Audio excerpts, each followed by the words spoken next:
كده قريت تصلي على النبي.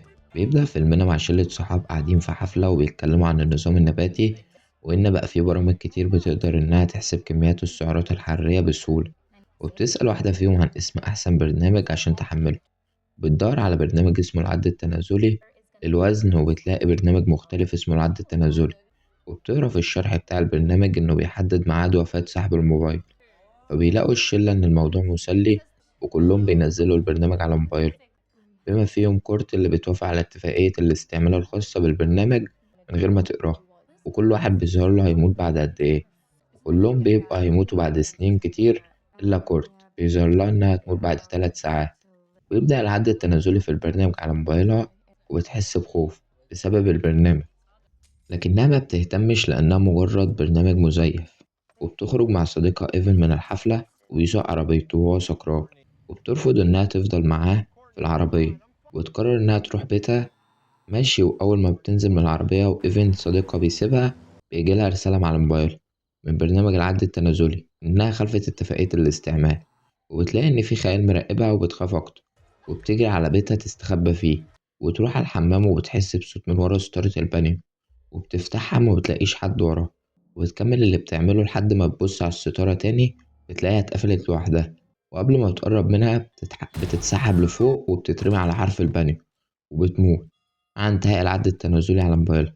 وبيظهر ايفن صديقه وهو عامل حادثة بعربيته، وبيكون في جذع شجرة كبيرة اخترق الكرسي اللي جنبه، واللي المفروض كورت كانت هتقعد فيه لو كانت رضيت إنها تركب معاه. وبنروح لكوين اللي بتكون بتتدرب في مستشفى ومسؤولة عن متابعة حالة إيفن بعد ما عمل حادثة ورجله اتكسرت. وتلاقيه قاعد في الجناح المغلق اللي لسه تحت الإنشاء، وبيقول لها إنه هيموت بكرة أثناء العملية اللي هيعملها. بيوريها البرنامج وبيبان فيه إنه هيموت بعد 19 ساعة، وده نفس توقيت العملية الجراحية بتاعته. وبيحكي لها اللي حصل مع صديقته كورت، وإنها كانت خايفة تركب معاه كأنها كانت متأكدة من موتها. ومع ذلك ماتت في نفس الليلة لما اتزحلقت ونزلت على حرف البانيو وتوفت. فتحب كوين إنها تقنعه إن البرنامج ده مزيف وإنه مش حقيقي، وبترجعه تاني للسرير بتاعه. وبتلاقي إن فريق المستشفى عامل لها حفلة بسبب إنها نجحت في الامتحانات بتاعتها وبقت ممرضة رسمية معاها. وبيفضل أسكت زميلها ياكل في التورتة، وبتقول المسؤولة إن السكر هيخليه يموت. وبتقترح كوين على أسكت برنامج العد التنازلي اللي لسه عارفاه من إيفن، وينزله أسكت وبيلاقي نفسه هيموت بعد 53 سنة. وبيقول لهم إن فكرته مسلية، وبيبعت لهم اللينك بتاعه في رسالة ليهم كلهم. وبيجربوا دكتور سولفن كمان، وبيلاقي نفسه هيموت بعد 57 سنة. وبتخلص كوين شغلها في المستشفى، وبتشوف رسالة أسكت على موبايلها، وتقرر إنها تحمل البرنامج، وبتوافق على اتفاقية الاستعمال من غير ما تقراها. وتلاقي نفسها تموت بعد يومين. وبتوصل بيتها وبيكون معاها الورق الرسمي الخاص بالمستشفى، ومن ضمنه إنها لازم تجيب أصل الشهادة بتاعة الميلاد بتاعتها. وبتضطر إنها تروح بيت والدها عشان تدور على الشهادة. وبتدخل المكتب لكنها بتسمع صوت جاي من الدولاب اللي وراه، وبتفتح بتلاقي أختها الصغيرة جوردن مستخبية لأن معاها صاحبتها. فما بتهتمش وبتاخد الشهادة، وبتلاقي إن والدها صحي من النوم عشان يطمن عليها، وتقوله إنها كانت تتمنى لو تقعد معاها أكتر من كده، لكن عندها شغل ضروري ولازم تروح المستشفى. وبيقول لها إنهم هيزوروا كلهم قبر والدتها يوم السبت لو حابة تيجي معاهم. فبتوافق وبتودعه وبتمشي. وبيجي تاني يوم وبيقرب ميعاد عملية إيفن، اللي بيفضل ماسك موبايله وباصصله عشان ظاهر في البرنامج إنه هيموت بعد 3 دقايق، لكنه بيقرر إنه مش هيعمل العملية وبيهرب من المستشفى. وبيجيله رسالة على الموبايل بتاعته من البرنامج إنه خالف اتفاقية الاستعمال، وبياخد باله إن في خيال مراقبه في مراية المستشفى. وأما بيبص عليه ما بيلاقيش حد موجود، لكنه ظاهر في المراية لحد ما بيلاقيها اتكسرت قدامه وبيترعب أكتر. وبيحاول إنه يهرب على سلم الطوارئ، ويتقفل الباب وراه والنور بيقطع مرة واحدة. وبيلاقي إن كوريت قاعدة قدامه وهي المفروض ميتة، لكنها بتلفله وبتبصله وبيكون شكلها مرعب. وبتقرب منه كوريت، ومع انتهاء العد التنازلي بيترمي هو وموبايله من الدور الخامس لحد الدور الأرضي وبيموت. وبتلاقي كوين إن الدكتور سيلفن واقف مع أهل إيفن وهما بيعيطوا، وبتعرف إن إيفن مات وبتفتكر كلامه عن البرنامج. وتروح أوضته اللي فيها حاجته بعد ما لموها، وبتاخد موبايله عشان تفتح البرنامج من عليه، لكنها بتحتاج بصمته لفتح قفل الموبايل. وبتروح المشرحة وبتقدر إنها تفتح موبايله، وتلاقي إن العد التنازلي مصفر قدامها. فبتبتدي تحس إن الموضوع جد، وبتفضل تبص في موبايلها لأنها تموت كمان يومين، وده نفس الوقت بتاع زيارتها لقبر والدتها مع أهلها. فبتتصل بوالدها بتلغي ميعاد يوم السبت وبتقول لأبوها يأجله يوم تاني. وبعد ما بتقفل معاه بتلاقي رسالة جاية من البرنامج بتقول لها إنها خلفت اتفاقية الاستعمال. وبيظهر خيال في الأوضة اللي جنبها وبيختفي تاني قبل ما بتشوفه، وينادلها دكتور سولفين عشان تساعده مع حالة عندها غيبوبة ويحاول يتحرش بيها، لكنها بتصد وبيتأسف لها عن اللي عمله. وتروح بيتها وبتحاول إنها تمسح البرنامج لكنها بتفشل، وبتكتب اسم البرنامج عشان تقرا كل الأخبار عنه، وبتلاقي خبر موت كورت صاحبة إيفن واللي صورتها على موبايله اللي معاها. وبتلاقي إن في كومنتات كتير بتقول إن البرنامج حقيقي، وتشوف فيديو لواحدة بتقول إنها بقت مرعوبة وبتشوف خيالات وحاجات غريبة قدامها. وأول ما بتقفل اللاب بتتخيل إيفن قاعدة قدامها وبيصرخ في وشها. وبعد ما بتفتح النور بتلاقيه اختفى، وبتترعب من القعدة لوحدها، وبتكسر موبايلها في الأرض وبتنزل تقضي الليلة في العربية بتاعتها. وبيجي تاني يوم وبيصحيها جوردن من النوم وتقول لها كوين إنها نامت في عربيتها لأنها لقت صرصار عندها في الشقة. ويطلعوا الشقة تاني وتشوف جوردن إن موبايل كوين شاشته مكسورة وفيه رسالة من برنامج اسمه العد التنازلي. وبتدخل على النت وبتعرف جوردن إن البرنامج بيحدد ميعاد الموت بتاع الشخص، وكالعادة ما بتصدقش إنه حقيقي وبتقول إنه خرافات، وما ينفعش ممرضة زيها تصدق حاجة زي كده. بتقولها جوردن إنها تقعد معاها يومين بسبب إن أبوها سافر في الشغل بعد ما هي لغت مشوارهم سوا. لكن كوين بترفض إن أختها تقعد معاها وتقولها إنها ترجع بيتها تاني لأنها مش فاضية. وتروح كوين لمحل موبايل عشان تشتري موبايل جديد، وبتفتحه قدام صاحب المحل وبتطمن إن البرنامج مش موجود على الموبايل. وقبل ما بتخرج من المحل بتلاقي إن البرنامج اتحمل لوحده وبعتلها رسالة تاني. وبترجع للراجل وبتقوله إن في برنامج اتحمل لوحده ومش عارفة تمسحه. بيفشل هو كمان إنه يمسحه، لكنه بيبدأ إنه يعامل كوين كأنها مجنونة، وده اللي بيخليها تاخد الموبايل منه وترجع لعربيتها.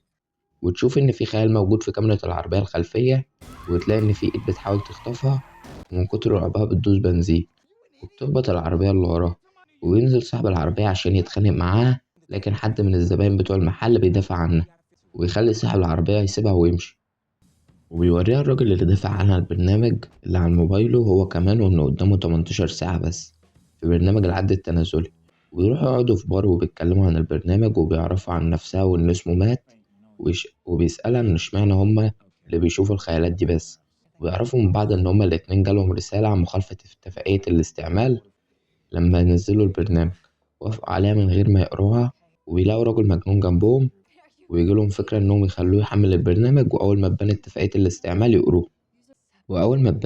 الاستعمال يقروها قبل ما يتوافق عليها وينفذوا خطتهم. وبيقروا إنه غير مسموح للمستعمل بتغيير مصيره اللي هيعتبر مخالفة لاتفاقية الاستعمال، ويتم معاقبته. وبتفتكر كوين إنها لغت مشوار المقابر من ساعة ما حملت البرنامج، وإن ميت لغى رحلته لأنه افتكر إنه هيموت من خلال الرحلة. وبينصحوا الراجل إنه ما يوافقش على اتفاقية الاستعمال، لكنه بيوافق ويلاقي نفسه هيموت بعد 39 سنة. وبيروحوا للقص بتاع المستشفى واللي بينصحهم إنهم يروحوا لواحد تاني ممكن يفيدهم أكتر منه. وبتيجي المسؤولة لكوين وبتقولها إنها عايزاها في حاجة ضروري. وبيدخل مات الحمام وبيلاقي إن في حد بيحاول يفتح عليه باب الحمام، وبيقدر يميز إنه طفل صغير واقف حافي على باب الحمام بتاعه، لكنه بيسيبه وبيمشي. بيطلع مات يغسل إيده وبيسمع الطفل بيعيط في الحمام، وبيبدأ إنه يتحرك من خلال الحمامات وكأنها كلها مفتوحة على بعض. فجأة راجل الطفل بتتقلب وبيقفل النور وبيقطع، ويشغل ميت كشاف موبايله وبيسمع صوت باب الحمام بيفتح. وبيجري وبيروح يبص فيه فبيلاقي فاضي. بيهجم عليه الطفل من وراه وبيحاولوا إنه يخنقه لحد ما الطفل بيختفي والنور بيرجع. وبيطلع ميت جري من الحمام. وتروح كوين مع المسؤولة وبتلاقي إنهم عاملين لها تحقيق بسبب إنها اتحرشت بدكتور سيلفين زي ما هو بلغ عنها، وإن المجلس قرر بوقفها عن العمل مؤقتا. وتحاول إنها تدافع عن نفسها وتقول لهم إن العكس هو اللي حصل، وبتسيبهم وبتروح لميت. بيروحوا ناحية العنوان اللي خدوه من القصر، وبيقابلوا قص تاني شكله غريب شوية وبيحكوا له اللي حصل. فبيقول لهم إن قصتهم شبه رواية خرافية قديمة قراها قبل كده، وإن زمان كان في أمير بيخاف من الموت وكان لازم يقود الجيش خلال معركة. وراح لمشعوذة عجوزة وسألها عن ميعاد موته وهيبقى إمتى عشان يرتاح من قلقه. واديته مخطوطة رقمية وحذرته إنه مهما كان ميعاد وفاته ما يغيرش حاجة في مصيره من بعد ما يشوف المدة بتاعته. ولأنه جبان ومعارف من خلال المخطوطة إنه هيموت في خلال الحرب، مراحش الحرب أصلا. وبعت أخوه الصغير. ومن ساعتها بدأ الأمير الجبان إنه يشوف خيالات مرعبة ويجري مع المشعوذة يستنجد بيه. إن ملك الموت بيطارده، لكنها قالت له إن اللي بيطارده ده مش ملك الموت، وإن ملك الموت كان هيقبض روحه بسهولة بدون تعذيب لو ما كانش غير مصيره. إنما اللي بيطارده دلوقتي كيان شرير، وهو الشيطان أذن اللي جاي عشان يعذبه لحد ميعاد وفاته اللي موجود في المخطوطة. وبيقول لهم إن البرنامج ده هو النسخة الحديثة من المخطوطة، وإنه هيحتاج يشوف الأكواد بتاعته وممكن يقدر يفكها ويعرف حل ليها. وبتفكر كوين إنهم لازم يعملوا هاك على البرنامج، وبيروحوا تاني لصاحب محل الإلكترونيات اللي اسمه دوك.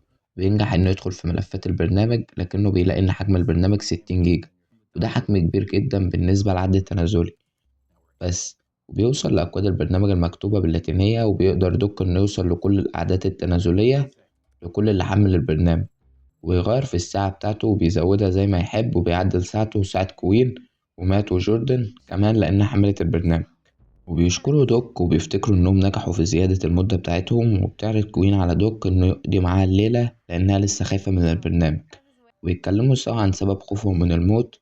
ويقول لها مات إن هو عنده 10 سنين كان أخوه جيف في المستشفى بسبب مرضه لمدة سنتين، وكان أهله دايما مهتمين بجيف ومهملينه، وهو حس بغيرة شديدة أما أهله جابوه لجيف لعبة كان هو بيتمناها، لحد ما قرر إنه يسرق لعبة أخوه من بعد وفاة جيف. بقى حاسس بذنب إنه سرقه وهو مريض.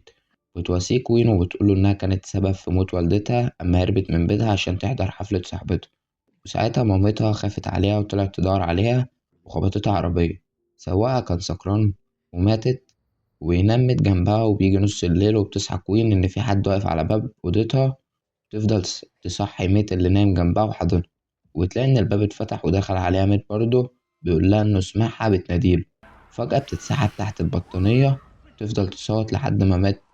بيرمي الغطا بعيد، وبيلاقوا إن جات رسالة على موبايلاتهم إن العد التنازلي رجع تاني لوقته الطبيعي، وإن الكوين هتموت بعد 4 ساعات وميت هيموت بعد ساعتين. وبتفتكر كوين إن أختها كمان هتموت قريب، وبتحاول تتصل بيها، وبتكون المربية اللي مع أختها واخدة الموبايل منها. وتحاول جوردن إنها تاخد موبايلها، لكنها بتلاقي إن في إيد اتحطت على كتفها. بتبص وراها وما بتلاقيش حد واقف، وتروح على أوضتها وبتحس إن في حد جه عليها.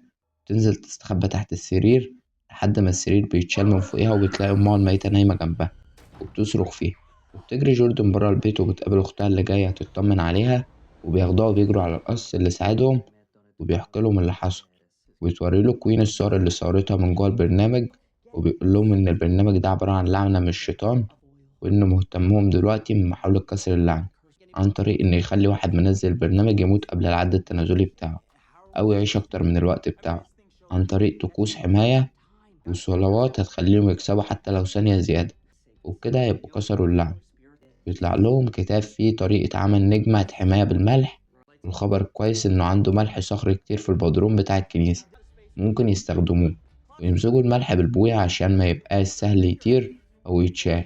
وبيعملوا دايرة شبه اللي في الكتاب بالظبط، وبيفضل القص يبارك الملح والدايرة عشان تمنع أي شياطين من كسرها.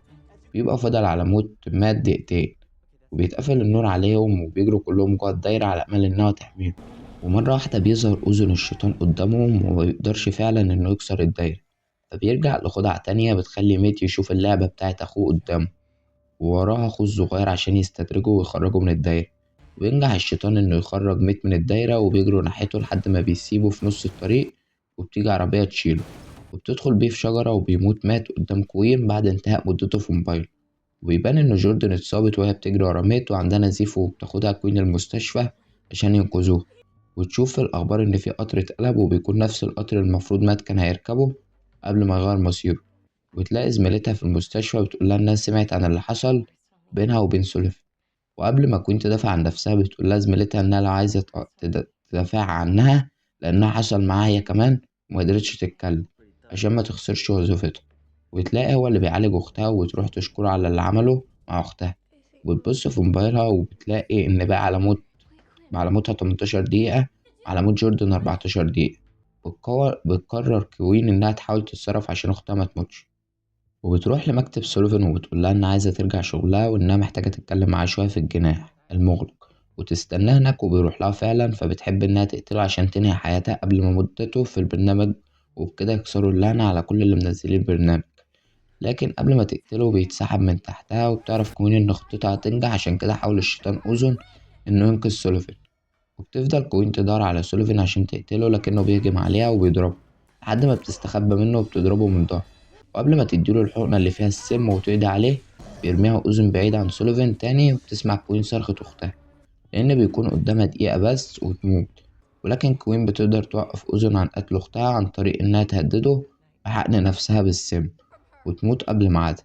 ولكن قبل ما كوين تموت نفسها، بيستنجد أذن في شكل أمها عشان يمنعها من الانتحار، ولكنه مبيقدرش يخدعها. وبتدي لنفسها الحقنة وبيتحول الشيطان قدامها لرماد ويدمر. وبتجري جوردن ناحية أختها وبتعيط لأن أختها انتحرت عشان تنقذها. وبتشوف جوردن اسم مادة مكتوب على كتف كوين، وبتفهم إنها رسالة ليها عشان تديها المادة دي وبتنقذها من الموت. فبتفهم جوردن المفروض تعمل إيه وبتديها الحقنة. وبتلاقي أختها قامت تاني قدامها، وبيكون العد التنازلي واقف في موبايل جوردن. وبتعدي فترة وبتروح كوين تزور قبر والدتها مع جوردن وباباها، لكن بيجيلها على موبايلها رسالة من البرنامج إن نزوله تحديث جديد. وبكده بيخلص فيلمنا. ياريت لو عجبك متنساش تعمل لايك وتشترك في القناة. سلام.